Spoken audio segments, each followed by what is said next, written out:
Today I will show you a disaster movie from 2020 titled Greenland. Spoilers ahead. Watch out and take care. We see construction work being done on top of a massive building. Two men are talking about some delays. The one that's frustrated with the situation is the boss, John. Moments later, he's driving his car, listening to the radio about an interstellar comet that will fly by close to Earth. He arrives at a suburban neighborhood and walks up to a house, reluctant to go in. He enters a room where a woman is seen on a treadmill. That's Ally, his wife. They have an awkward conversation surrounding their child, Nathan, and his upcoming birthday party. The son arrives and is excited to see him. They go to his room and talk about a drawing he made of the coming comet, named Clark. As they're laying on the bed, it's revealed that the boy is a diabetic. They talk about John's separation from his mom. Later, the three of them are in a living room listening to the news about the comet. The interstellar body is moving fast toward Earth and is made up of many pieces of ice trailing behind it. That night, he's seen moving back in the house, taking a guest room. The next morning, the dad is listening to the news about the comet again. They're saying that pieces of the comet will fall on Earth, but that there's no reason to worry. While he's cleaning the grill for the upcoming party, Ally walks in and tells him that he needs to go to the store to pick up a few things. He takes his son with him, and while still at the parking lot, everyone is looking up at the sky. They see the comet approaching. Inside the store, as they are shopping, John gets a presidential alert on his phone and then an automated call.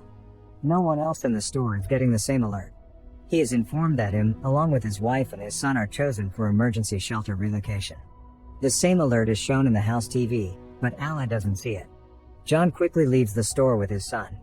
As they're driving home, he sees military vehicles and planes going the other way. When they arrive home, the people have already gathered for the party. John goes to talk to Ally in the kitchen and asks her if she got the same alert. She dismisses him, thinking it's just a test, but he tells her about the military he saw on the way, suspicious about what's happening with the comet. Both of them come back to the living room, where everyone is watching the news, expecting to see a part of the comet hitting the Atlantic Ocean. No one is worried as an image of the fragment is shown on the TV screen and the kids start counting down. When they reach to one, waiting to see the splash in the ocean, nothing happens for a moment. There's a little earthquake and John walks out of the house. He sees a flock of birds flying away, when suddenly a massive shockwave hits him over, felt inside the house as well. He comes back in and everyone is scared, still listening to the news. The newscaster announces that the piece has impacted a city in Florida with a shockwave that was felt for thousands of miles. The city was completely destroyed.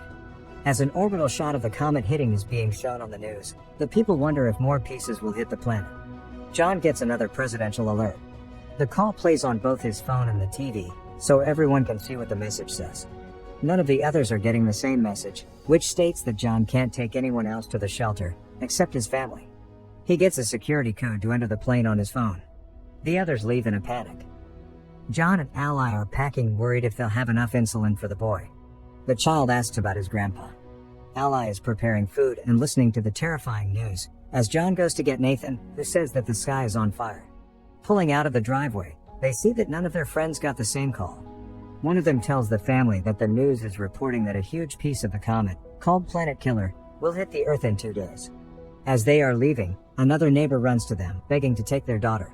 John refuses and they drive off, arguing in the car that even if they did take her, she might have been turned away at the airbase. Later, as they are driving, people are seen already looting the stores.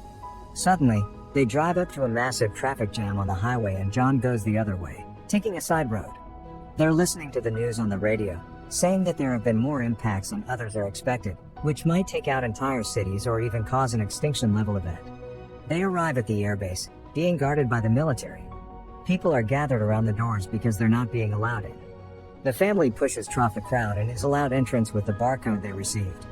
Once inside, they are given wristbands for personal identification and are told to move all their things into one smaller bag. Suddenly, they realize the insulin for Nathan is gone and John goes to take it from the car. Ally goes to tell the soldiers about her husband, but tells them about the boy's diabetes and causes a problem. She's taken to a superior officer that informs her that someone with a chronic condition can't be on the plane. Ally tries to reason with her, but she gets turned down. She and her son get escorted out of the base. Meanwhile, John comes back and is headed toward the planes looking for them, unaware of what is happening. John boards one of the planes that's about to take off and tries to reach Ally, but can't. One of the passengers there sees the insulin and tells him about the rules regarding chronic illnesses. John panics and asks to leave the plane. Suddenly, the base gets breached and the people start shooting toward the military. The plane that John was existing has a fuel leak, so he tells everyone to get out and runs away. The plane explodes and causes a chain reaction. John finds out about his family being rejected, as the two of them are already back at the car. Nathan is already low on insulin. The chaos in front of the base continues, so John takes a while to get back at the car too. Once there, he finds a message from Ally that she's taking Nathan to her dad's place, so John goes after them. On the road there, Ally and the boy get to a pharmacy. She checks his blood sugar and they go to find insulin for him. Suddenly a gang walks inside and starts shooting, killing people all around. They manage to escape and get into a car with some people that will take them part of the way to her dad's. The couple allies riding with start acting strangely very fast. Eventually, they throw her out the car, take her wristband and drive off with her son, leaving her stranded on the highway. Meanwhile, John is lucky enough to find a ride up north as well. Inside the truck, John sparks a conversation with one of the men, Colin, who tells him that they are headed to Canada where the driver knows someone that has a plane and can take people to the shelters. Apparently, the military has set up the shelters on Greenland. The man tells him to find his family and meet him in Canada, so they can take one of the planes too.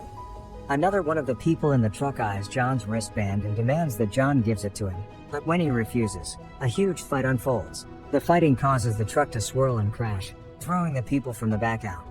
The fight continues regardless and John ends up killing the guy. Colin dies in the crash. In the meantime, Ally gets another ride toward the base where the people that took Nathan are headed. He is still seen riding with them when they get to the airport base. At the first stop, as they are showing the wristbands, the boy tells the soldier that those people are not his parents and the soldier gets them escorted away, taking him inside. Later, Ally gets there too and tries to find him, from one stop to another, from one medical unit to another.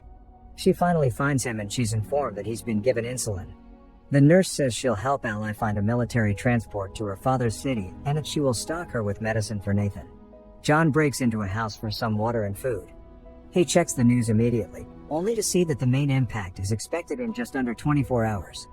He finds keys to the family's car and takes it, getting to Ally's dad fast. He finds him playing cards with his buddies, asking about his daughter. They decide to put their differences aside and work together to find her and Nathan.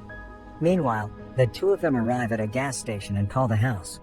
John and her father go to pick them up and the family is finally back together. All of them get back to the house and see that the information John got about the shelters was true. He convinces Ally that they should go to Canada and try their luck, so they prepare for the journey there. Unfortunately, they can't convince Ally's father to join them. Suddenly, a giant piece of the comet falls nearby, prompting them to go immediately. Ally's father gives John a gun and says his goodbyes, staying behind as they drive away. John and Ally reconnect during the drive, promising to stay together. They stop for a blockade along the road, when debris from the comet starts falling all around them. John drives out from the line of cars, but the fragments are falling everywhere. Ally gets in the back to cover Nathan, while John tries to find shelter. They stop near a bridge, where others hide as well, but John runs off to help a man out of a burning car. Later that night, they continue their journey and pass into Canada. While searching for the airport, they listen to the radio and discover that they don't have much more time until the biggest part of the comet hits Earth and destroys more than 75% of all living things. As they drive, they see one plane getting air and another almost taking off, so they chase after the second one. John stops the plane by driving right in front of it. The pilot is reluctant to take them in, since he is already at full capacity, but they succeed in convincing him. John has a dream about better times, and when he wakes up they are approaching Greenland. The place seems unaffected by the comet, until a moment later a fragment impacts the water and creates a shockwave that hits the plane. Both engines are failing as the pilot tries to keep the plane in the air. They glide through the air, landing smoothly, but hit the glacier. The pilots are pinned on impact, but John isn't able to help them. He sees a military plane land a mile away, so he shows the people from the plane there, and when they arrive, a military truck takes them in and gets them to the shelter. As they are going inside, the planet killer hits. The impact will reach them in a matter of minutes and the people are still getting deeper inside the shelter. Once inside, they brace for impact and a flashback is seen of their previous life, when they were happy together. 9 months later, the planet is desolated. Cities ruined completely. A radio signal is searching for survivors and establishes a connection, informing the receiving end that the dust has settled and there is no radiation. The hatches of the shelter open and reveal that the family is still alive, facing the ruin of the planet. As a symbol of hope, they see a bird flying outside and start coming out of the shelter. As the Earth is seen from space, radio signals communicate from all around the globe. There are people still alive everywhere on the planet. Make sure to subscribe and turn on notifications so you can watch more videos like this. Thanks for watching.